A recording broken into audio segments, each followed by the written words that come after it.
Le confinement a commencé il y a 2 semaines tout juste en France, il y a 3 semaines en Italie, et alors que le nombre de décès ne cesse d'augmenter, produit-il des effets positifs malgré tout? Regardez cette courbe du nombre de décès en Italie, elle a fortement augmenté depuis le début du confinement, mais cela s'explique en partie par le délai entre l'apparition des symptômes et les complications les plus graves qui peuvent conduire au décès.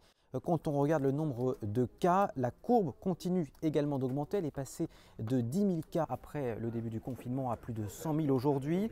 Une courbe en hausse qui renferme en réalité une évolution et qui peut faire espérer une amélioration. Quand on regarde en effet la hausse du nombre de cas par jour en pourcentage, eh bien, cette hausse ralentit. On est passé de plus 20% de nouveaux cas par jour au début du confinement à plus 15% 10 jours plus tard, et 3 semaines plus tard, eh bien, la hausse n'est plus que de 4%, une baisse significative donc, alors que le nombre de tests pratiqués en Italie est de plus en plus important.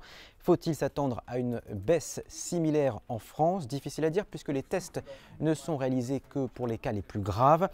Les autorités sanitaires veulent jauger l'évolution de la pandémie à l'aune de ce chiffre. Désormais, le nombre de personnes hospitalisées à cause du Covid-19 et plus seulement la hausse du nombre de cas. Alors, combien de temps avant une amélioration en France également? Eh bien, si on se fie aux données de la Chine, regardez cette courbe du nombre de cas officiellement recensés. Le confinement avait été mis en place fin janvier.